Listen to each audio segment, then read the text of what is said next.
Hello everyone, welcome back to the channel study portal पर आप सभी लोगों का एक बार फिर से स्वागत है। आज के वीडियो में हम करने वाले हैं कुछ एमसीक्यू जो है सीसीएस लीव रूल्स के।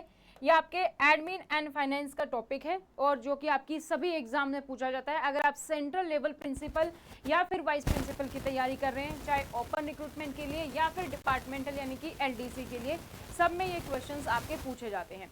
तो यहाँ पर जो हमने क्वेश्चंस इंक्लूड किए हैं वो है प्रीवियस ईयर पेपर्स के, यानी कि जिससे आपको करेक्ट आइडिया मिल पाएगा कि आपके सीसीएस लीव के किस तरीके के क्वेश्चंस जो आपके एग्जाम में पूछे जाते हैं। तो केवीएस, एनवीएस, यूपीएससी, ईएमआरएस में जो भी प्रीवियस ईयर में क्वेश्चंस पूछे गए, लास्ट ईयर का जो एग्जाम है उसकी हम बात कर रहे हैं, चाहे एलडीसी हो चाहे ओपन, उसमें से हमने कुछ क्वेश्चंस को उठाया, उन सभी को हम डिस्कस करेंगे। तो आप भी साथ साथ जो अपने आंसर हमें कमेंट सेक्शन में कमेंट कर सकते हैं और इसी तरीके के क्वेश्चन जो है आपके आने वाले एग्जाम्स में भी आपको देखने को मिलेंगे। तो ये अभी जो हाल ही में लास्ट एग्जाम्स हुए थे 2022 में, जैसे ईएमआरएस का था, एनवीएस, यूपीएससी, उन सभी से लिए गए हैं। अगर आप लोगों ने अभी तक इस चैनल को सब्सक्राइब नहीं किया तो सबसे पहले चैनल को सब्सक्राइब कर लीजिए, साथ ही बेल आइकन को प्रेस कर लीजिए ताकि जैसे वीडियो अपलोड की जाती है उसकी नोटिफिकेशन आप सभी लोगों को मिल सके। आप वीडियो को लाइक कर सकते हैं और अपने दोस्तों के साथ भी इसको शेयर करना ना भूलिए। आप हमें सोशल मीडिया पर फॉलो कर सकते हैं, इंस्टाग्राम, फेसबुक, टेलीग्राम, व्हाट्सएप के थ्रू भी, ताकि आपको हर एक जो अपडेट्स है वो मिलती रहे। अगर आप प्रिंसिपल की तैयारी कर रहे हैं तो हमारे साथ जुड़ने के लिए आप हमें ब्रॉडकास्ट पर जो अपनी व्हाट्सएप पर अपनी डिटेल्स भेज सकते हैं ताकि हम आपको ब्रॉडकास्ट में ऐड कर लें। इसमें आप अपना नाम, जैसे कि अगर आपका नाम मनोज है तो आप मनोज लिख देंगे, सिटी है जैसे आपकी दिल्ली तो आप दिल्ली लिख देंगे, स्पेस देंगे, जो भी आपका एग्जाम है, जैसे एनवीएस प्रिंसिपल है तो एनवीएस, या केवीएस हो तो केवीएस, यूपीएससी है तो यूपीएससी या यूकेपीएससी या ईएमआरएस, जो भी आपका एग्जाम है वो, और उसके साथ में प्रिंसिपल या वाइस प्रिंसिपल जो भी आप तैयारी कर रहे हैं वो आप लिख के हमें शेयर कर सकते हैं ताकि आपको रेलेवेंट ब्रॉडकास्ट में ऐड कर लिया जाए। आप हमारे साथ हमारे फेसबुक ग्रुप पर भी जुड़ सकते हैं जो कि प्रिंसिपल और वाइस प्रिंसिपल के लिए स्पेसिफिकली बना।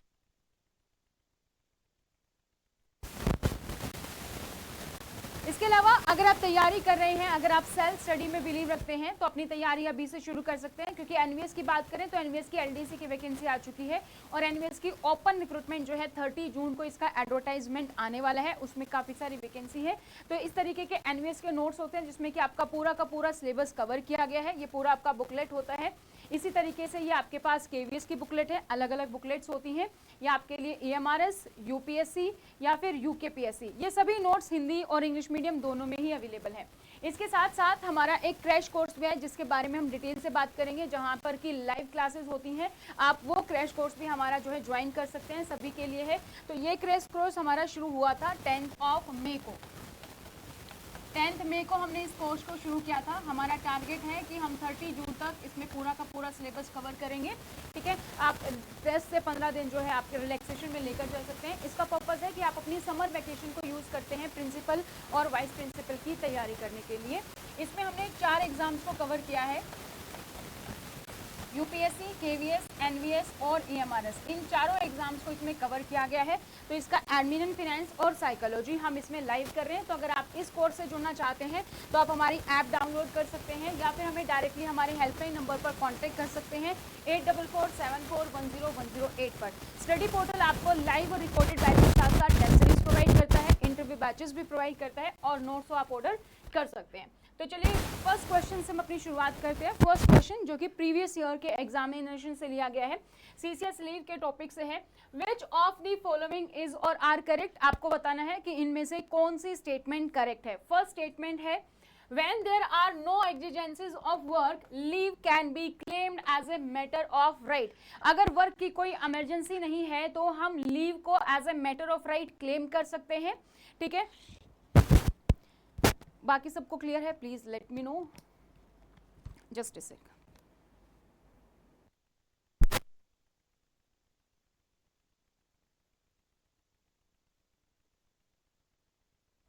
It should be clear now, ठीक है। तो फर्स्ट स्टेटमेंट क्या है, अगर आपके पास कोई भी इमरजेंसी नहीं है वर्क की तो आप लीव को as a matter of right claim कर सकते हैं।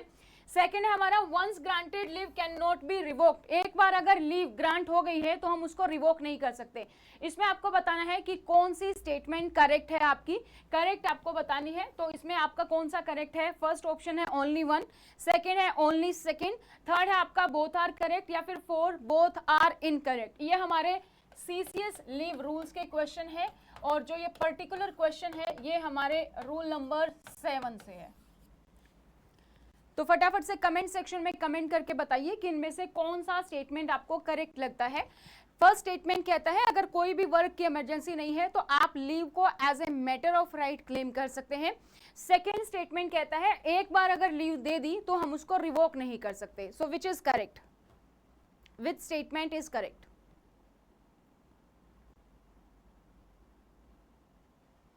ऑप्शन फर्स्ट, सेकेंड, थर्ड या फिर फोर्थ?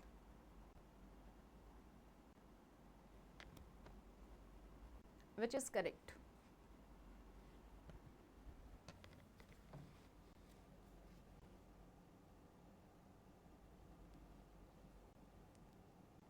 ऑप्शंस आप कमेंट सेक्शन में कमेंट कर सकते हैं। So which option is correct? हम यहाँ पर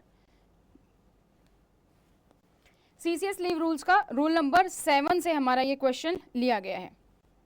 हिंट भी मैंने आपको बता दिया है। अगर आपने सीसीएस लीव रूल्स पढ़े हैं तो बहुत ही बेसिक सा क्वेश्चन है, हमारे जो बेसिक जनरल रूल्स हैं उससे ये क्वेश्चन है। So which statement is correct here?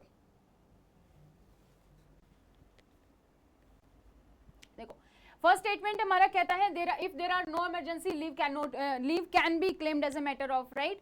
हमारा रूल नंबर 7 की फर्स्ट स्टेटमेंट ही कहती है leave can not be claimed as a matter of right. चाहे वर्क की इमरजेंसी हो या ना हो, हम लीव को कभी भी as a matter of right claim नहीं कर सकते। ठीक है, तो फर्स्ट स्टेटमेंट हमारी क्या हो जाती है? फॉल्स हो जाती है। सेकेंड है हमारा once granted leave can not be revoke. अगर हमें इमरजेंसी है तो हम लीव को रिवोक कर सकते हैं, तो ये भी हमारा क्या हो जाता है? फॉल्स हो जाता है। इसीलिए हमें कौन सा ऑप्शन करेक्ट है? Both are incorrect. हमारा ऑप्शन नंबर 4 यहां पर करेक्ट है। नेक्स्ट क्वेश्चन है आपको स्टेटमेंट के अकॉर्डिंग आपको बताना है कि कौन सी स्टेटमेंट करेक्ट है। तो आप अपने अकॉर्डिंग देख लेंगे कि कौन सी स्टेटमेंट है। ऑप्शंस नेक्स्ट पेज पर है। So consider the following statements regarding commutation of one kind of leave into another. कहां से लिया गया है? हमारा जो कम्यूटेशन वाला रूल है, commutation of one kind of leave into another, वहां से क्वेश्चन है ये। फर्स्ट स्टेटमेंट क्या कहता है? At the request of a government servant, the authority which granted him leave may commute it retrospectively into leave of different kind which was due and admissible to him at that time the leave was granted। ठीक है, अगर government servant request करता है तो जो हमारी leave sanctioning authority है वो लीव को एक फॉर्म से दूसरे फॉर्म में बदल सकती है बैक डेट में, रेट्रोस्पेक्टिवली। ठीक है, जो भी उसके पास उस टाइम पर लीव अवेलेबल थी जब लीव ग्रांट की गई है। फर्स्ट स्टेटमेंट हमारा ये है। सेकेंड है the commutation of one kind of leave into another shall be subject to adjustment of leave salary on the basis of leave finally granted to the government servant. और जो हम commutation कर रहे हैं एक फॉर्म ऑफ लीव को another form में हम कर रहे हैं, तो जो एडजस्टमेंट ऑफ लीव सैलरी होगा कि हमें कोई रिकवर करनी है या हमें एरियर देना है, वो किसके बेसिस पर होगा? जो हमने लीव फाइनली ग्रांट की है। सो इसमें से आपको बताना है कौन सा स्टेटमेंट करेक्ट है। तो आप अपने अकॉर्डिंग अभी देख सकते हैं कि ए या बी दो या फिर दोनों करेक्ट है या एक करेक्ट है, वो आप एक बार देख लीजिए। ऑप्शंस हम नेक्स्ट पेज पर देखते हैं। ठीक है, सो पहला स्टेटमेंट क्या है? अगर गवर्नमेंट सर्विस रिक्वेस्ट करता है तो अथॉरिटी जो है उसको चेंज कर सकती है लीव फॉर्म को, जो भी उस टाइम पर अवेलेबल थी उसके अकॉर्डिंग प्रोवाइड कर देगी। ठीक है, रेट्रोस्पेक्टिवली हो सकता है। सेकंड स्टेटमेंट कहती है कि जब भी हम कम्यूटेशन करेंगे तो जो हमें लीव सैलरी है फाइनली जो एडजस्टमेंट के बाद बनेगी वो हम यहाँ पर लीव सैलरी देंगे। सो विच स्टेटमेंट इज और are correct? Option A only correct है, B only, both A and B, or neither A or B? Which is correct? Which option is correct here? A, B, C or D? कौन सा statement हमारा यहाँ पर correct है? तो अब से ये वाली क्लासेस जिसमें कि हम एमसीक्यू डिस्कस कर रहे हैं, we will discuss on every Saturday. हर सैटरडे को हम एक एमसीक्यू की क्लास लेकर आएंगे जिसमें हम टॉपिक वाइज क्वेश्चंस को डिस्कस करेंगे। सबसे पहले हम उन क्वेश्चंस को डिस्कस करेंगे जो हमारी प्रीवियस ईयर क्लासेस में पूछे गए हैं। ठीक है, प्रीवियस ईयर एग्जाम्स में पूछे गए। सो हमारा ठीक है, सबका करेक्ट है, हमारे दोनों स्टेटमेंट करेक्ट हैं। पहला स्टेटमेंट कहता है जब भी हम कम्यूट करेंगे तो हम बैकडेट में कर सकते हैं, जब एम्प्लॉय रिक्वेस्ट करेगा तब ऐसा हो सकता है, तो करेक्ट है।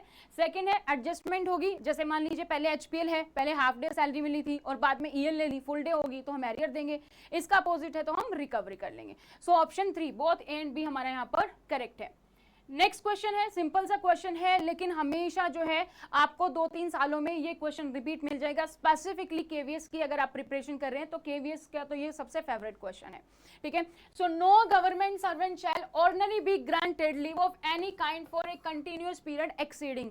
किसी भी गवर्नमेंट सर्वेंट को आप कितने टाइम से ज्यादा कंटिन्यूअस पीरियड लीव नहीं दे सकते हैं हम, 1 ईयर, 3 ईयर, 5 ईयर और 10 ईयर, विच इज करेक्ट?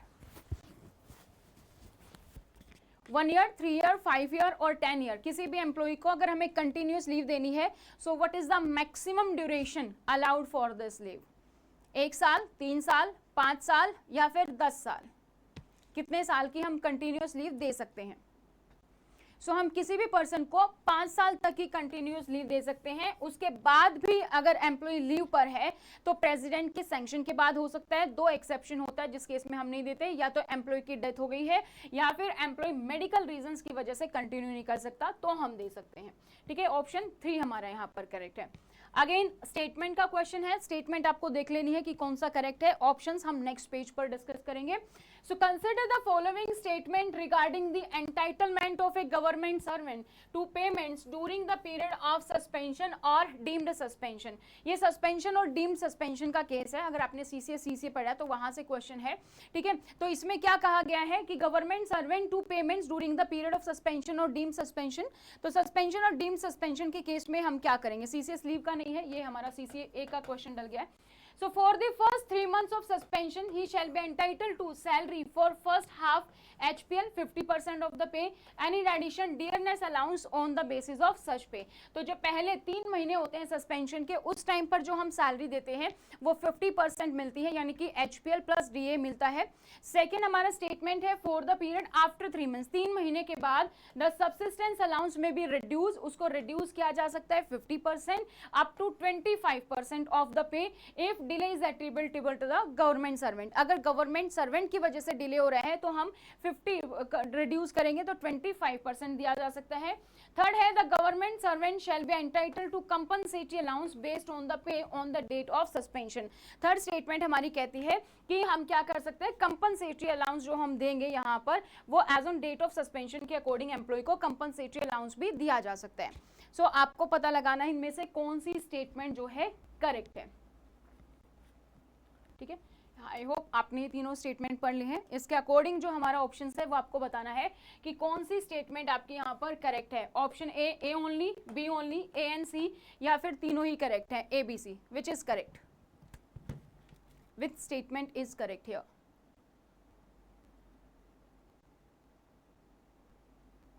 कौन सी स्टेटमेंट इसमें से करेक्ट है? A, B, A and C or A, B and सी, ये 3 स्टेटमेंट थी हमारी। पहली स्टेटमेंट कहती है कि जब भी एम्प्लॉय हमारा पहले 3 महीने सस्पेंशन पे है तो 50% हम देंगे, यानी कि एचपीएल की सैलरी देते हैं प्लस ये। सेकंड, अगर एम्प्लॉय की वजह से डिले है तो हम 50% रिड्यूस कर देते हैं। थर्ड, हम बोल रहे हैं कि कंपनसेटरी अलाउंस देते हैं on the basis of the date of suspension. So which option is correct here? A, B, A, C, A only, B only, A C or A B सी। सो हमारा राइट ऑप्शन कौन सा है? हमारा right option है fourth, ए, B, सी तीनों correct है, ठीक है। सो हम जब भी एम्प्लॉय की वजह से डिले है तो 25% सैलरी देते हैं, एम्प्लॉय की वजह से डिले नहीं है तो हम इंक्रीज कर देते हैं, 75% हो जाती है, ठीक है। नेक्स्ट हमारा रिगार्डिंग दी लीन पर है। So in which of the following cases does a government servant not retain lien on post. जब हम सीसीएस लीव पढ़ते हैं तो लीन और के बारे में भी डिस्कस करते हैं।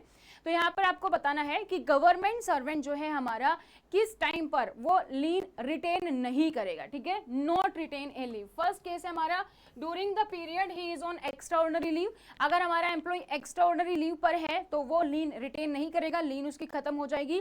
सेकेंड, वाइल अंडर सस्पेंशन, जब हमारा एम्प्लॉय सस्पेंशन पीरियड पर है तो उसकी लीन नहीं बनेगी। Third, while proceeding on immediate absorption basis to a post on service outside his post or service or cadre from the date of his absorption। so जब absorption का केस immediate absorption का, तब लीन खत्म हो जाएगी। फोर्थ हमारा कहता है while on foreign service, foreign service पर जब एम्प्लॉय है हमारी लीन खत्म हो जाएगी। इससे पहले आप मुझे ये बता सकते हैं, अगर किसी को ये नहीं पता लीन क्या है तो उसको भी हम डिस्कस कर सकते हैं। तो स्टेटमेंट आपको बतानी है किस केस में हम लीन रिटेन नहीं करेगा।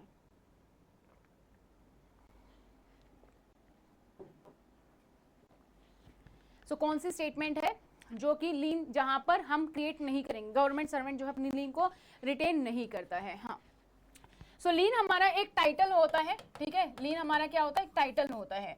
मान लीजिए आप स्कूल के प्रिंसिपल हैं और किसी भी वजह से आप लीव पर हैं, सपोज मान के चलते हैं अगर फीमेल है यहाँ पर तो ये मैटरनिटी लीव पर है, या किसी भी कारण से लीव पर है, या एम्प्लॉय के खिलाफ कोई भी केस आ गया है डिसिप्लिनरी एक्शन तो एम्प्लॉय सस्पेंशन पर है, या जैसे ईओएल का केस है, ऐसे है। तो जहां पर हम मान के चलते हैं कि एम्प्लॉय हमारा क्या है, एम्प्लॉय हमारा लीव पर है, किसी भी रीजन से जो है हमारा एम्प्लॉय लीव पर है, तो उस केस में क्या होगा, एम्प्लॉय क्या है, अपनी जॉब नहीं निभा रहा है, एम्प्लॉय कुछ टाइम के लिए अपनी पोस्ट से दूर है, तो इस पोस्ट पर अगर परमानेंट एम्प्लॉय है तो वो अपनी लीन बनाता है। लीन का मतलब क्या है कि आप जब भी लीव से वापस आओगे आपको सेम वही पोस्ट आपकी मिलेगी, तो ये है परमानेंट एम्प्लॉय लीन बनाता है, ठीक है। तो इसको हम बोलते हैं लीन, और इसके साथ ही एक वर्ड हम यूज करते हैं दैट इज ऑफिशिएट। ऑफिशिएट का मतलब क्या होता है, अब आप तो छुट्टी पर हैं स्कूल के प्रिंसिपल, लेकिन आपकी गैर हाजिरी में काम तो होना चाहिए, तो जो स्कूल का वाइस प्रिंसिपल होगा उसको हम क्या करते हैं, उसको हम आपकी जो है रिस्पॉन्सिबिलिटी दे देते हैं तब तक कि वाइस प्रिंसिपल की भी रिस्पॉन्सिबिलिटी निभाएगा प्लस प्रिंसिपल की भी रिस्पॉन्सिबिलिटी निभाएगा। तो इसको तो हमने कर दिया ऑफिशिएट, जैसे आप लीव से वापस आ जाओगे ये अपनी पोजीशन पर वापस आ जाएगा और आपके नाम के लिए क्या हो गई, लीन क्रिएट हो गई है। अब आपको बताना है कि किस केसेस में जो है लीन रिटेन नहीं होती है, किस केसेस में लीन जो है हमारी बेसिकली खत्म हो जाएगी। जब आप एक्स्ट्राऑर्डिनरी लीव पर हैं, सस्पेंशन पर हैं, इमीडिएट एब्जॉर्प्शन हो गया, या एम्प्लॉय हमारा फॉरेन सर्विस पे है, ठीक है। अब हम ऑप्शंस की बात चलते हैं। तो ऑप्शन फर्स्ट हमारा कहता है first and second only, second हमारा कहता है फर्स्ट सेकंड फोर, और थर्ड हमारा कहता है थर्ड एंड फोर ओनली, और डी है हमारा third only. Which statement is correct here, कौन सी स्टेटमेंट आपको यहाँ पर करेक्ट है, first and second only, first second and fourth, third and fourth, or third only, which is correct.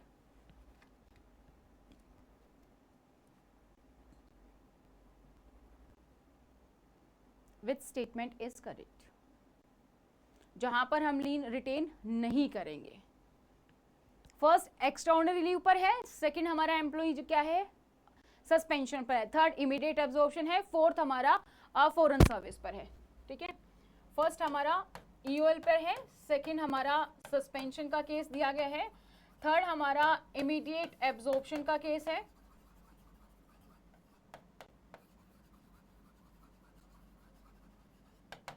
And fourth हमारा फॉरेन सर्विस का केस है। So which statement is correct. अब आपको थोड़ा ज्यादा आइडिया लग जाएगा, जहां पर उसकी लीन रिटेन नहीं होगी, डज नॉट रिटेन अ लीन है, ठीक है, उसके अकॉर्डिंग आप आंसर करना है आपको। सो हमारा थर्ड पे नहीं है। फर्स्ट हमारा क्या है, एक्स्ट्राऑर्डिनरी लीव पर है, जो अभी हमने डिस्कस किया, एम्प्लॉय जब भी लीव पर है वापस आता तो सेम पोस्ट मिलती है। सेकंड हमारा सस्पेंशन, यानी कि एम्प्लॉय जब भी हमारा किसी भी कारण से डिसिप्लिनरी एक्शन लिया गया है तो एम्प्लॉय को हम सस्पेंशन पीरियड देते हैं, सस्पेंशन ऑर्डर जब दिया गया है तो भी एम्प्लॉय जब भी वापस आएगा उसकी सेम पोस्ट मिलती है। एंड थर्ड जो है हमारा वो है हमारा इमीडिएट एब्जॉर्प्शन। इमीडिएट एब्जॉर्प्शन को आप जैसे किसी और ऑर्गेनाइजेशन में आपने जाके ज्वाइन कर लिया है तो वहां पर अब आप इमीडिएट एब्जॉर्ब हो गए, आपने पहली वाली ऑर्गेनाइजेशन से टेक्निकल रिजाइन दे दिया है, तो आपकी जहां पर आपने अब इमीडिएट एब्जॉर्ब हुए किसी और पोस्ट पर, अब आपकी लीन उस पोस्ट पर चली गई है तो पहले वाली पोस्ट से खत्म हो जाती है, तो यहां पर आप रिटेन नहीं करते हैं। एंड फोर्थ क्या था हमारा, फॉरेन सर्विस। फॉरेन सर्विस पर एम्प्लॉय है या फिर एम्प्लॉय डेप्यूटेशन पर है, ऐसे केस में जब भी आप अपनी पेरेंट ऑर्गेनाइजेशन में वापस आओगे आपको सेम पोस्ट मिलेगी, तो वहां पर भी आपकी लीन बनी रहती है, ठीक है। तो हमारा फोर्थ के केस में नहीं होती है, थर्ड ओनली। नेक्स्ट है हमारा एक government servant has 250 days EL, तो एम्प्लॉय के पास ईएल है कितनी, 250 डेज की है, एंड 100 डेज ऑफ एचपीएल, और एचपीएल कितनी है, 100 डेज की है। At his credit on the date of his retirement from the service, तो ईएल के साथ जब हम लीव एनकैशमेंट पढ़ते हैं वहां से क्वेश्चन है, तो कोई भी गवर्नमेंट सर्वेंट है हमारा, उसके पास ईएल है 250 और 100 एचपीएल है उसके पास, तो जब रिटायरमेंट हो रहा है तो आप कितनी उसको लीव एनकैशमेंट दोगे, तो he shall be eligible for encashment of leave equivalent हो ऑफ, कितना आप लीव एनकैशमेंट देते हो, 250 ईएल प्लस 50 एचपीएल, यानी कि 250 ईएल दोगे और 50 आप एचपीएल दोगे। सेकेंड केस कहता है 250 days HL EL and 50 days commuted leave, यानी कि 250 दिन की तो आप EL दे रहे हो और जो 100 HPL है, क्योंकि एक दिन की जब 2 HPL लगती है वो कम्यूटेड लीव बन जाती है, तो आप इन 100 को 50 कम्यूटेड लीव में कन्वर्ट कर दोगे। थर्ड कहता है 250 डेज की EL दोगे प्लस 100 डेज का HPL की सैलरी दोगे, वो एन कैश करोगे। और फोर्थ ऑप्शन कहता है 250 डेज EL ओनली, या फिर आप सिर्फ और सिर्फ EL को एन कैश करते हो। विच statement is correct here? A, B, C और D ये हमारा होता है लीव एनकैशमेंट। जब आपको लीव एनकैशमेंट मिलती है at the time of retirement, वहां से हमारा एक क्वेश्चन है। तो EL और HPL अगर एम्प्लॉय के पास दोनों है, 250 EL है, 100 HPL है, तो किस तरीके से आप लीव एनकैशमेंट दोगे? सो लीव एनकैशमेंट में हम कभी भी HPL अगर आपके पास है तो हम कम्यूट नहीं करते हैं, सिर्फ और सिर्फ EL प्लस अगर हम क्या है, रूल क्या है हमारा लीव एनकैशमेंट का कि हम आपको क्या देते हैं, 300 EL को हम एनकैश करते हैं। अगर 300 से कम है EL तो जितना भी शॉर्टेज बचेगा वो हम HPL से ले लेते हैं। सो HPL यहाँ पर EL कितनी है, यहाँ पर 250 है, यानी कि हमारे पास शॉर्टेज कितनी है, 50 की, तो हम ये HPL से क्या ले लेंगे, 50 HPL ले लेंगे, यानी कि एम्प्लॉय को हम 250 डेज की फुल सैलरी और 50 डेज की हाफ सैलरी देंगे। HPL को कभी भी हम कम्यूट नहीं करते हैं, तो इसीलिए हमारा ऑप्शन कौन सा है, हमारा ऑप्शन ए करेक्ट है। तो हम सिर्फ शॉर्टफॉल लेते हैं, तो 300 मैक्सिमम लिमिट है, तो इसीलिए हमने यहाँ पर 50 HPL लिया, तो इसलिए हमारा ऑप्शन ए करेक्ट है। ऑप्शन सी नहीं होगा, ऑप्शन सी है हमारा 100 डेज की HPL, तो 100 डेज की HPL हम नहीं देते, हम 300 मैक्सिमम नंबर है EL प्लस HPL, तो यहाँ पर 250 हो गया तो हमें 50 की ही कमी है, तो हम यहाँ पर देंगे। अगर हमारे 200 EL होते तो हम 100 HPL दे लेते, ठीक है। सो इसलिए हमारा ऑप्शन ए करेक्ट है। नेक्स्ट क्वेश्चन अगेन स्टेटमेंट्स का है, तो आप पता लगाएंगे कि कौन से स्टेटमेंट जो है सही है आपके according. Consider the following statement regarding grant of leave by the competent authority under CCS leave rules 1972। इसमें स्टेटमेंट क्या कहता है हमारा? फर्स्ट स्टेटमेंट है कि competent authority may refuse revoke leave of any kind but not on his own alter the kind of leave due and applied for by the government servant. Competent authority क्या कर सकती है, किसी भी leave को मना कर सकती है देने से, रिवोक कर सकती है, बट अपने आप जो है आपकी लीव को चेंज नहीं कर सकती है। जो भी आपने लीव अप्लाई की तो उसको चेंज नहीं कर सकती। ये पहला स्टेटमेंट है। सेकेंड स्टेटमेंट कहता है competent authority may refuse or revoke leave of any kind and may also on his own alter the kind. Second statement कहती है कि रिफ्यूज रिवोक कर सकती है, साथ ही साथ ऑल्टर भी कर सकती है, ठीक है। थर्ड हमारा कहता है competent authority may refuse leave of any kind but neither revoke और नॉर ऑल्टर, कि कॉम्पिटेंट अथॉरिटी के पास पावर रिफ्यूज करने की है, तो ना तो जो है वो रिवोक कर सकती है और ना ही हमारी ऑल्टर कर सकती है। फोर्थ हमारा competent authority may refuse revoke leave of any kind and competent authority may also alter the kind of leave due and applied for if requested in writing by the government servant. Fourth statement हमारी क्या कह रही है कि जो हमारा competent authority है वो क्या कर सकता है, वो रिफ्यूज कर सकता है, रिवोक कर सकता है आपके लीव को, और जो आपकी लीव है अगर गवर्नमेंट सर्वेंट ने रिक्वेस्ट की है तो वो उसको क्या कर सकता है, जो भी लीव है उसको ऑल्टर भी कर सकता है, ठीक है। सो यहाँ पर आप पता लगाओ कि कौन सी स्टेटमेंट आपके अकॉर्डिंग करेक्ट है, फिर उसके अकॉर्डिंग हम जो है ऑप्शंस देखेंगे। So which statement is correct here? First, second, third, fourth में से आप नोट डाउन कर लो कि कौन कौन से स्टेटमेंट करेक्ट है, उसके अकॉर्डिंग फिर हम ऑप्शन देखेंगे। पहला ऑप्शन कहता है रिफ्यूज रिवोक दोनों की परमिशन है, ऑल्टर नहीं कर सकता। सेकंड कहता है कि रिफ्यूज रिवोक कर सकता है, साथ ही ऑल्टर भी कर सकता है। थर्ड कहता है सिर्फ रिफ्यूज कर सकता है, रिवोक ऑल्टर नहीं कर सकता। और फोर्थ स्टेटमेंट कहती है कि रिफ्यूज और रिवोक कर सकता है बट ऑल्टर तब कर पाएगा जब गवर्नमेंट सर्वेंट ने रिक्वेस्ट दी है। So which statement is correct here? Which statement is correct? First, second, third and first and fourth. First क्या है, रिफ्यूज कर पाएगा, रिवोक कर पाएगा बट ऑल्टर नहीं कर सकता है। सेकंड हमारा कह रहा है सिर्फ रिवोक कर सकता है,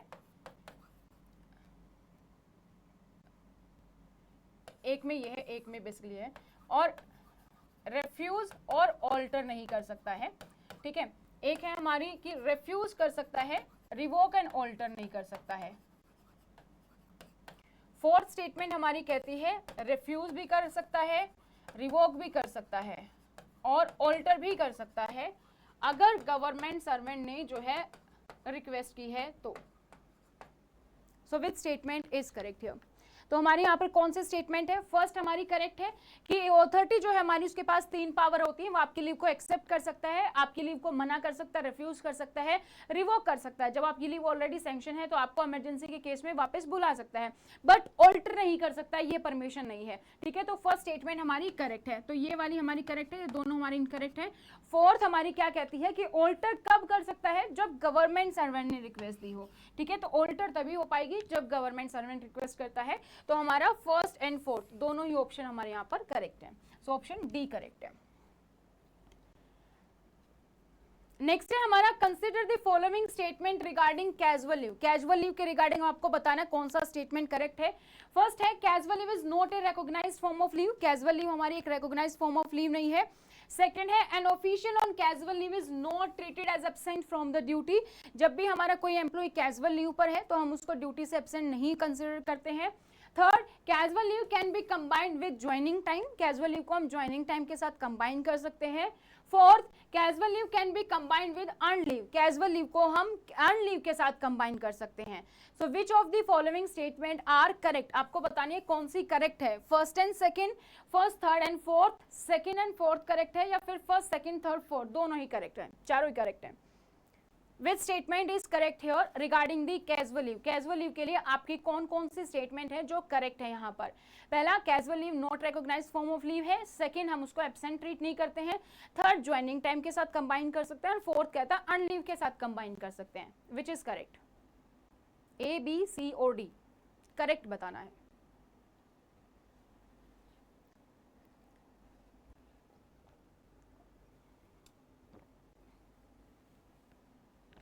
which is correct, so correct है हमारी कि ये रिकॉग्नाइज फॉर्म ऑफ लीव भी है और हम उस दिन एब्सेंट भी ट्रीट नहीं करते हैं।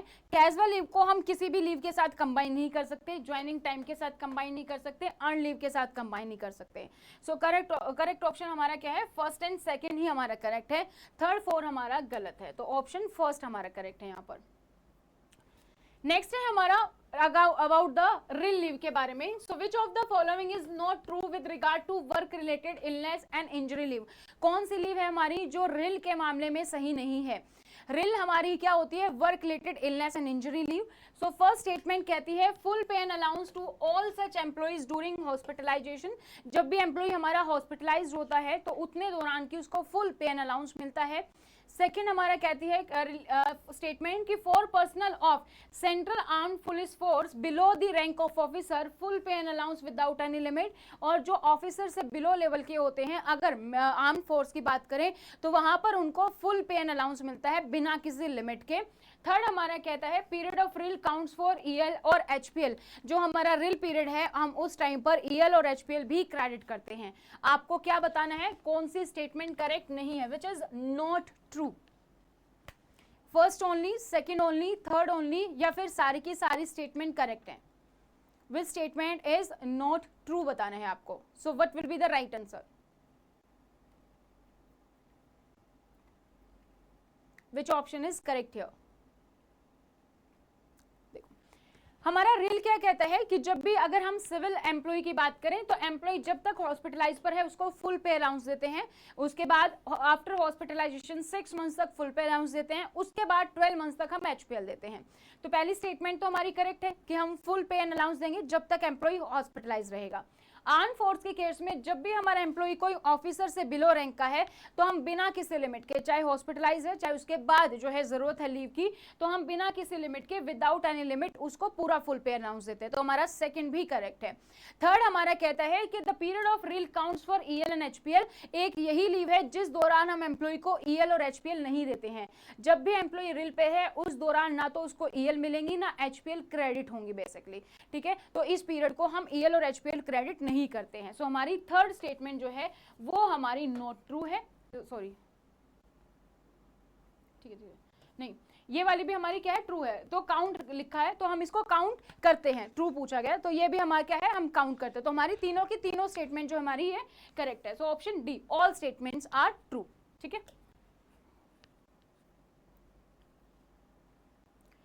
unless the president in view of exceptional circumstances of the case otherwise determined, no government servant shall be granted leave of any kind for a continuous period exceeding certain number of year। तो ये question हम already कर चुके हैं, बस उसी का एक और एग्जाम में थोड़ा सा मॉडिफाई करके स्टेटमेंट लंबी कर दी गई है। वो पूछा गया है कि अनलेस द प्रेसिडेंट, जब तक प्रेसिडेंट एक्सेप्शन केसेस में नहीं देते तब तक जो है हम किसी भी गवर्नमेंट सर्वेंट को कितने टाइम की लीव दे सकते हैं, 5 year, 4 year, 3 year, 2 year, which is correct? 5, 4, 3, 2, which option is correct here? कौन सा स्टेटमेंट करेक्ट है? अभी हमने किया था तो फटाफट से बताइए। सो एक्सीडिंग 5 ईयर, हमारा ऑप्शन ए जो है यहां पर हमारा यहां पर करेक्ट है। Which of the following is true? Again आपको बताना है कौन सी स्टेटमेंट करेक्ट है। Unless otherwise determined by president, government servant who remain absent from duty for a continuous period exceeding 5 years shall be deemed to have resigned from the government servant। कोई भी person जिसको कि 5 साल से ज्यादा हो गए हैं लीव पर, उसके बाद अगर एम्प्लॉय ड्यूटी ज्वाइन नहीं करता है तो इसका मतलब क्या है कि हम मान लेंगे कि उस पर्सन ने रिजाइन कर दिया है। Second statement, if the request is for grant of commuted leave on medical ground, furnishing of medical certificate can be waived off up to 2 days। अगर एम्प्लॉय कम्यूटेड लीव लेता है मेडिकल ग्राउंड्स के basis पर तो क्या हम उसको medical certificate के लिए वे ऑफ कर सकते हैं 2 दिन के लिए। Third, competent authority insist on government servant to change the nature of leave from CCL to EL. Competent authority जो है गवर्नमेंट सर्वेंट को बोलता है कि जब तक ईएल है तो सीसीएल की बजाय आप ईएल लोगे। तो कौन सी स्टेटमेंट हमारी यहां पर करेक्ट है वो आपको बताना है। So which option is correct? तो जो लोग बाद में जुड़े, हम सीसीएस लीव के क्वेश्चंस को डिस्कस कर रहे हैं जो कि प्रीवियस ईयर एग्जाम्स में पूछे गए हैं। केवीएस, एनवीएस, ईएमआरएस और यूपीएससी चारों एग्जाम्स के क्वेश्चंस को हम यहाँ पर डिस्कस कर रहे हैं। तो अगर आप प्रिंसिपल और वाइस प्रिंसिपल की तैयारी कर रहे हैं तो आप हमारे हेल्पलाइन नंबर पर हमें कॉन्टेक्ट कर सकते हैं। स्टडी पोर्टल आपको नोट्स बाय कोरियर जो है आपको डिलीवर करता है। अगर आप यूकेपीएससी की तैयारी कर रहे हैं तो उसके भी नोट्स अवेलेबल है, हिंदी और इंग्लिश दोनों मीडियम में अवेलेबल है। और हमारा नया क्रैश कोर्स जो है स्टार्ट हुआ है 10 मई से, आप उसको भी ज्वाइन कर सकते हैं। अभी तक हमने इसमें CCS leave, CCS joining time किया है, तो ये वाला ही हमने अभी तक टॉपिक किया है उसमें, तो आप उस बैच को ज्वाइन कर सकते हैं जिसमें कि आपका पूरा सिलेबस कवर होगा इन समर वेकेशंस में। आपका क्लासेस का टाइम थोड़ा बढ़ जाता है, 3 आवर्स की क्लासेस होती है और आपका पूरा सिलेबस हम उसमें कवर कर रहे हैं, तो वो भी आप हमारे साथ ज्वाइन कर सकते हैं। तो उसके लिए भी आप हमारी ऐप डाउनलोड कर सकते हैं, स्टडी पोर्टल एकेडमी। तो अभी आप बताइए कौन सी स्टेटमेंट यहाँ पर आपकी करेक्ट है? विच option is correct? Only 1, second, third या फिर फर्स्ट एंड सेकेंड आपकी करेक्ट है। सो यहाँ पर हमारा राइट ऑप्शन क्या है? Fourth, first and second. First क्या कहते हैं, जब भी एम्प्लॉय 5 साल से ज्यादा होता है तो हम मान लेते हैं रिजाइन की प्रक्रिया हमारी जो है वो शुरू हो जाती है। सेकंड हमारा क्या है? कम्यूटेड लीव जो पर है, जब अगर मेडिकल ग्रांटेड पर तो हम मेडिकल सर्टिफिकेट को 2 दिन के लिए वे ऑफ कर सकते हैं। थर्ड हमारा क्या कहता है? कॉम्पिटेंट ऑथोरिटी को जो है गवर्नमेंट सर्वेंट, तो अगर ईएल है तो भी सीसीएल ली जा सकती है। सो हमारा फर्स्ट एंड सेकेंड करेक्ट है, थर्ड हमारी इनकरेक्ट है। नेक्स्ट हमारा क्या है? अगेन आपको बताना है कि कौन सा स्टेटमेंट हमारा फॉल्स है। इस केस में आपको क्या बताना है? फॉल्स बताना है। So an employee on child care leave may be permitted to leave headquarter with the prior approval of appropriate competent authority. अगर कोई एम्प्लॉय हमारा सीसीएल अप्लाई करता है तो अगर एम्प्लॉय ने प्रायर अप्रूवल ले लिया है तो वो सीसीएल ले सकता है। सेकेंड कहता है LTC is not admissible while an employee is on CCL. जब भी एम्प्लॉय सीसीएल पर होगा तो हम एम्प्लॉय को एलटीसी नहीं देते हैं। तो इसमें से कौन सी स्टेटमेंट जो है फॉल्स है? फर्स्ट स्टेटमेंट, सीसीएल पर अगर एम्प्लॉय है तो उसको लीव अप्रूव करवा के जाना है। सेकंड, सीसीएल पर है तो हम एलटीसी नहीं देंगे। तो चाइल्ड केयर लीव से हमारा क्वेश्चन है rule number 43 of the CCL leaves rules. So which is correct, which is false? Sorry, A false है, बी फॉल्स है, ए एंड बी दोनों फॉल्स है, या फिर ए और बी दोनों ही हमारी करेक्ट है? Which is correct?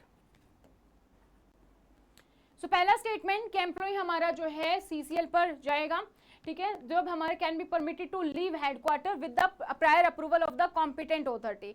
तो कॉम्पिटेंट ऑथोरिटी जब एम्प्लॉय ने अप्रूव करवा ले तो एम्प्लॉय जा सकता है, ये हमारी स्टेटमेंट ट्रू है। सेकेंड है LTC not admissible when employee on CCL, जबकि हमारा एम्प्लॉय अगर सीसीएल पर है तो भी हम एलटीसी देते हैं। अगर यहाँ नोट नहीं होता तो करेक्ट होता। तो अभी हमारी फॉल्स है, यानी कि ओनली बी फॉल्स है। यहाँ पर हमारा सेकेंड ऑप्शन जो है वो हमारा यहाँ पर करेक्ट है।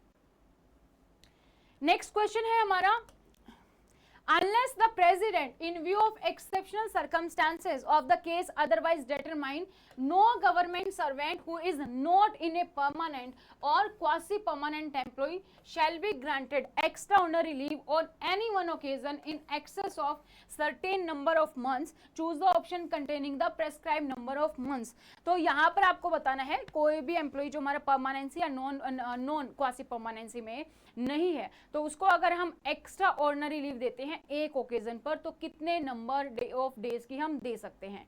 जब हम एक्स्ट्रा ऑर्डिनरी लीव पढ़ते हैं तो वहां पर हमने परमानेंट क्वासी परमानेंसी का केस पढ़ा है, साथ ही हमने टेम्परेरी एम्प्लॉय का पढ़ा है। तो जो परमानेंट और क्वासी परमानेंट मतलब टेम्परेरी एम्प्लॉय है तो अगर एक टाइम पर हमें टेम्परेरी एम्प्लॉय को देना है तो कितने दिन की लीव हम देते हैं without any reason exceptional cases में, 3 months, 6 months, 9 months और 12 months। 3, 6, 9 और 12 एक टेबल है, याद हो तो आपने पढ़ा है, हम लाइव क्लासेस नहीं करते अगर उनमें से कोई बच्चा है तो एक टेबल है जो हमने पढ़ी थी उसमें से कितने दिन की लीव देते हैं 3, 6, 9 और 12 मंथ्स। राइट ऑप्शन हमारा क्या होगा, ऑप्शन ए है। जब बिना किसी रीजन हम देते हैं तो बिलो 3 मंथ्स दे सकते हैं, अप टू 3 मंथ्स हम दे सकते हैं। इससे ज्यादा हम देंगे तो हम तब देंगे, एम्प्लॉय की कंडीशन क्या होगी हमारी, सबसे पहले कि 1 साल का उसके पास एक्सपीरियंस होना चाहिए और उसके बाद मेडिकल रीजन पर ही देते हैं। बिना किसी रीजन के, बिना किसी कंडीशन के हम अप टू 3 मंथ्स है तब तक ही दे सकते हैं। ठीक है, नेक्स्ट स्टेटमेंट है एचपीएल से, HPL is encashed in which of the following cases. अभी हमने लीव एनकैशमेंट पढ़ा था कि हम ईएल देते हैं और ईएल के साथ साथ हम एचपीएल देते हैं। तो अगर हमारा सिर्फ एचपीएल है, वो एनकेस अगर हमने करना है ईएल के साथ, एम्प्लॉय का ईएल शॉर्टफॉल है तो एचपीएल आप किस केसेस में एनकैश करते हो। ऑप्शन ए सुपर एन्वेशन, सुपर एन्वेशन के केस में, बी एम्प्लॉय की डेथ हो जाती है तब, 3 pre mature retirement under FR 56J, या फिर डी रेजिग्नेशन। किस केसेस में हम एचपीएल का एनकैशमेंट प्रोवाइड करते हैं। Which statement is correct here. First, second and third में, first, second and fourth, second, third and fourth, या फिर फोर्थ ऑप्शन है first, third and fourth. Which is correct. HPL is encashed in which of the following cases। HPL को हम किस cases में जो है एनकैश करते हैं। लीव एनकैशमेंट का क्वेश्चन है, जब एम्प्लॉय का रिटायरमेंट होता है हम एम्प्लॉय को लीव एनकैशमेंट देते हैं तो हम एम्प्लॉय को देते हैं EL और कितना 300। अगर हमारा शॉर्टफॉल होता है तो हम कंसिडर करते हैं HPL को भी। किस केसेस में हम कंसिडर करते हैं, सुपर एन्वेशन, डेथ, प्रीमेच्योर रिटायरमेंट या फिर resignation. Which is correct. First, second, third, fourth option में से आपको बताना है कौन सी स्टेटमेंट करेक्ट है।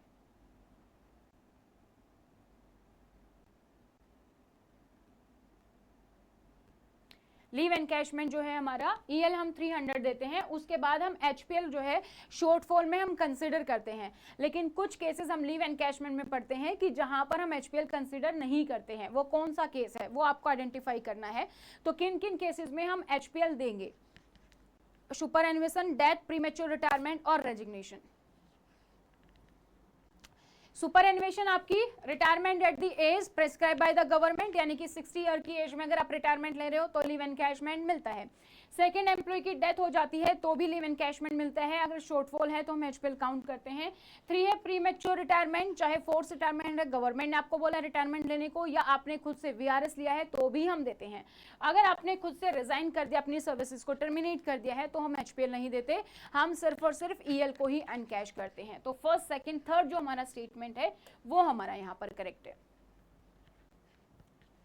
नेक्स्ट क्वेश्चन अगेन आपको बताना है कि कौन सी स्टेटमेंट आपकी करेक्ट है। Which of the following is और are correct.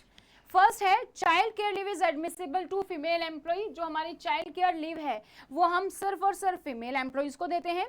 Second, child care leave is also admissible to single male government, जो हमारी चाइल्ड केयर लीव है वो हम सिंगल मेल गवर्नमेंट को भी देते हैं। Third, admissibility is not less than 5 days at a time, not more than 3 times a year. हम सीसीएल लीव एक बार में 5 दिन से कम नहीं देंगे और एक साल में 3 बार से ज्यादा नहीं देंगे। ठीक है, डी है the salary admissible beyond 365 is 80% of the last paid drawn. तो 2 साल की सीसीएल मिलती है 365 प्लस 365 730 डेज की। पहले 365 हम 100% सैलरी देंगे, सेकेंड हम 80% सैलरी देंगे। इसमें से आपको बताना है कौन सा स्टेटमेंट हमारा करेक्ट है। फर्स्ट सेकंड थर्ड करेक्ट है, सेकंड थर्ड फोर्थ करेक्ट है, फर्स्ट सेकंड फोर्थ करेक्ट है, या फिर all are the correct, which statement is correct here.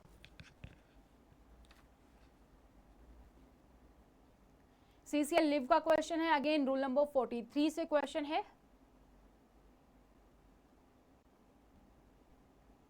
जब भी आप किसी चीज को पढ़े उसके अमेंडमेंट्स पर सबसे ज्यादा फोकस करना, क्योंकि जब अमेंडमेंट्स होते हैं तो ज्यादातर क्वेश्चन हमारे अमेंडमेंट से ही निकल के आते हैं कि आपने वो अमेंडमेंट पढ़ा या नहीं पढ़ा। फर्स्ट प्रेफरेंस एग्जामिनर की रहती है रिगार्डिंग द अमेंडमेंट्स, और लीव के मामले में हमारा सीसीएल, इनमें सबसे ज्यादा अमेंडमेंट्स हुए थे। So which statement is correct. Child care leave हम फीमेल एम्प्लॉय को देंगे, सिंगल मेल गवर्नमेंट को देंगे, एक बार में 5 दिन से ज्यादा नहीं और एक साल में 3 बार से ज्यादा नहीं, ठीक है, 5 दिन से कम नहीं, सॉरी। और सेकंड जो हमारा ईयर है उसमें हम 80% देंगे। तो हमारा कौन सा जो हमारा स्टेटमेंट है वो हमारा यहाँ पर करेक्ट है। पहला करेक्ट है, फीमेल एम्प्लॉय को देते हैं। सेकंड हमारा करेक्ट है, सिंगल मेल गवर्नमेंट सर्वेंट को भी देते हैं, डिवोर्सी, विडो और जिसने अडॉप्ट किया है उसको। नॉट लेस देन 5 डेज, ये भी करेक्ट है, 5 दिन से कम नहीं देते। And not more than 3 times a year, एक बार में हम 3 बार देते हैं, 3 स्पेल्स में देते हैं, ये भी हमारा करेक्ट है। और सेकंड भी हमारा करेक्ट है। राइट ऑप्शन हमारा क्या है, फोर्थ है। और ऑप्शंस आर करेक्ट है। In which case the CCS leave rule shall apply, कौन से केस में हमारे सीसीएस लीव रूल्स अप्लाई होंगे वो आपको बताना है। A, persons locally recruited for service in Indian establishment in foreign country. Second, persons paid from contingency. C, persons employed in industrial establishment. और फोर्थ, डिपार्टमेंटल कैंटीन एम्प्लॉइज। कौन से case में आप सीसीएस लीव रूल अप्लाई होते हैं वो आपको यहाँ पर बताना है। So which option is correct here.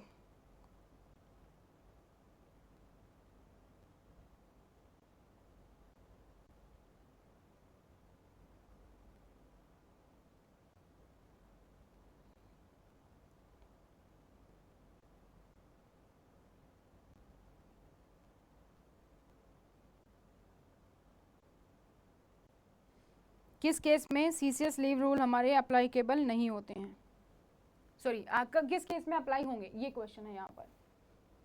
Which is correct.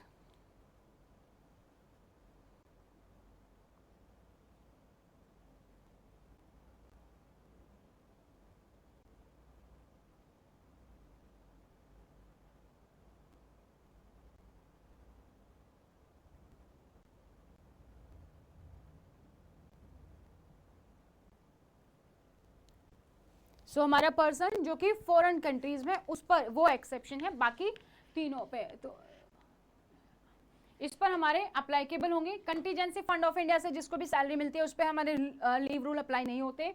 Industrial establishment पे नहीं होते क्योंकि वहां पर हमारे रूल होते हैं फैक्ट्री एक्ट के तहत।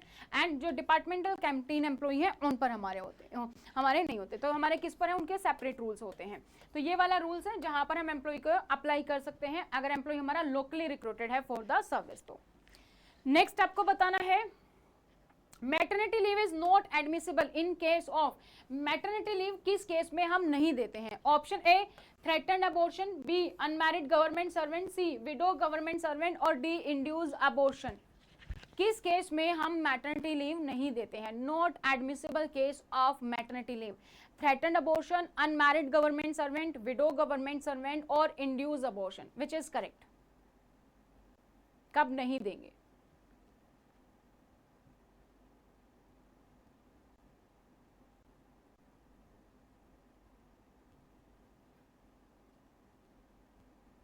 Maternity leave is not admissible in case of threatened, unmarried, widow government servant या फिर induce abortion. Which option is correct, A, B, C और D. Rule number 43 again, maternity leave. Maternity leave हर किसी को मिलती है, चाहे परमानेंट हो, चाहे टेम्पररी हो, चाहे मैरिड हो, चाहे अनमैरिड हो, हम सबको देते हैं। ठीक है, तो यहाँ पर हम देते हैं अनमैरिड गवर्नमेंट सर्वेंट को हम देते हैं, विडो गवर्नमेंट सर्वेंट है तो भी हम मैटरनिटी लीव देते हैं। इंड्यूस्ड अबॉर्शन का केस का मतलब होता है ऐसा अबॉर्शन जब मेडिकल कंडीशंस के चलते अबॉर्शन करवाना पड़ा तो भी हम देते हैं। हम किस में नहीं देते हैं, थ्रेटन अबॉर्शन, जब आपने जानबूझकर जो है मेडिकल कंडीशन सब सही थी जानबूझकर अबॉर्शन करवाया, थ्रेटन अबॉर्शन है, उस केस में हम मैटरनिटी लीव नहीं देते हैं। सो ऑप्शन ए हमारा यहाँ पर करेक्ट है। मैटरनिटी लीव को मिसकैरेज के केस में भी दिया जाता है, इंड्यूस्ड अबॉर्शन के केस में दिया जाता है, बट थ्रेटन अबॉर्शन के केस में नहीं दिया जाएगा। ठीक है, सो यहाँ पर हमने सीसीएस लीव के कुछ क्वेश्चंस किए। आई होप आपको ये क्लास यूजफुल लगी होगी। इसमें हमने सभी प्रीवियस ईयर एग्जाम्स के क्वेश्चंस को इंक्लूड किया है। हर सैटरडे को हम एक क्लास लेकर आएंगे जिसमें हम इसी तरीके के एमसीक्यू डिस्कस करेंगे। ठीक है, नेक्स्ट हम अगले टॉपिक के बारे में हम डिस्कस करेंगे। तो अभी अगर आप तैयारी कर रहे हैं, एनवीएस एलडीसी की वैकेंसी ऑलरेडी आ चुकी है, ठीक है, उसके फॉर्म्स बनने स्टार्ट हो जाएंगे, तो आपके पास है ऑलरेडी वैकेंसी, आपको पता ही है मार्च में ही हमारे पास नोटिफिकेशन आ गया था। तो अगर आप इसकी तैयारी कर रहे हैं तो आप एनवीएस का रिकॉर्डेड और लाइव बैच अवेलेबल है, आप इनको ज्वाइन कर सकते हैं और अपनी तैयारी कर सकते हैं। साथ ही साथ इसकी बुकलेट्स भी आप जो है ऑर्डर कर सकते हैं। अगर आप घर बैठकर सेल्फ स्टडी कर रहे हैं तो पूरा का पूरा बुकलेट अवेलेबल है, हिंदी और इंग्लिश दोनों मीडियम में अवेलेबल है। और साथ ही साथ अगर आप एनवीएस रेगुलर एग्जाम के लिए वैकेंसी के लिए आप इंतजार कर रहे हैं तो 30 जून को जो है आपकी वैकेंसी की जो नोटिफिकेशन है वो आ जाएगा। 15 जुलाई से फॉर्म भरने स्टार्ट है। ठीक है, एग्जाम डेट आपकी सितंबर में है, तो इसके लिए आप अपनी तैयारी अभी से स्टार्ट कर सकते हैं। क्रैश कोर्स हमारे पास लाइव है जो कि हम समर वेकेशन के लिए हमने बनाया, जहां पर हम आपका एडमिन फाइनेंस और साइकोलॉजी को कवर कर रहे हैं। इसमें आपका पूरा का पूरा ये पूरा सिलेबस कवर है। रिकॉर्डेड सेक्शन में आपको जनरल पेपर जो है वो मिल जाएगा। ठीक है, इसकी वैलिडिटी टिल एग्जाम है, तो ये हमारा 10 मई से स्टार्ट हुआ है, इसको आप ज्वाइन कर सकते हैं या फिर आप रिकॉर्डेड बैच भी ले सकते हैं for the direct NVS exam. EMRS की वैकेंसी लास्ट ईयर आई थी, ईएमआरएस की वैकेंसी फिर से आने वाली है, तो अगर आप ईएमआरएस को टारगेट कर रहे हैं तो उसके लिए हमारे पास लाइव और रिकॉर्डेड दोनों ही बैच अवेलेबल है। ईएमआरएस की बुकलेट अवेलेबल है, अगेन हिंदी और इंग्लिश मीडियम में, इसको आप ऑर्डर कर सकते हैं, हमारे हेल्पलाइन नंबर पर कांटेक्ट कर सकते हैं। इसी तरीके से केवीएस की भी सेपरेट अलग अलग बुकलेट्स हैं हर एक पोर्शन की। केवीएस का भी हमारे पास रिकॉर्डेड और लाइव बैच हमारे पास अवेलेबल है। अभी क्रैश कोर्स वाला नेक्स्ट जो लाइव बैच शुरू होगा वो हमारा जून में स्टार्ट होगा। ठीक है, और इसी तरीके से यूपीएससी की अगर आप तैयारी कर रहे हैं, दिल्ली वाइस प्रिंसिपल की तैयारी कर रहे हैं, तो इसके लिए भी हमारा जो है लाइव और रिकॉर्डेड बैच अवेलेबल है, वो आप ज्वाइन कर सकते हैं। इसके अलावा अगर हम स्टेट की बात करें तो उत्तराखंड जो प्रिंसिपल है उसके लिए नोट्स अवेलेबल है हिंदी और इंग्लिश दोनों मीडियम में। साथ ही साथ ओडिशा में प्रिंसिपल की वैकेंसी है, उसके लिए भी अवेलेबल है, वो भी आप जो है तैयारी कर सकते हैं। तो मैंने आपको यहाँ पर सारे नोट्स बता दिए हैं। और अगर आप हमारा कोर्स ज्वाइन करना चाहते हैं जो कि हमारा 10 मई से स्टार्ट हुआ था, क्रैश कोर्स है, स्टडी पोर्टल एकेडमी आप डाउनलोड कर सकते हैं। उसके लिए मैंने सेपरेट वीडियो भी बनाई थी, उसमें आपको पूरा डिटेल मिल जाएगी कोर्स के बारे में। अभी मैं आपको आइडिया दे देती हूँ। आप ऐप डाउनलोड करेंगे, दोनों प्लेटफॉर्म पर अवेलेबल है, एंड्रॉइड और आईफोन दोनों पर अवेलेबल है। आप स्टोर में जाएंगे, सर्च करेंगे प्रिंसिपल, तो आपके पास जो है कोर्स आ जाएंगे, जैसे लाइव कोर्स, रिकॉर्डेड कोर्स या टेस्ट लिखेंगे तो टेस्ट सीरीज आ जाएंगी। आपके पास जो क्रैश कोर्स है वो हमने 10 मई से स्टार्ट किया है। 10 मई से हमारा टारगेट है कि हम 30 जून तक जो है इस बैच को हम खत्म कर दें। क्लासेस टाइमिंग है हमारी 4 PM to 7 PM, 4 to 5:30 हम एडमिन एंड फाइनेंस करते हैं, एंड 5:30 to 7 PM हमारा रहता है साइकोलॉजी। तो हम दोनों चीज़ों को यहाँ पर कवर कर रहे हैं।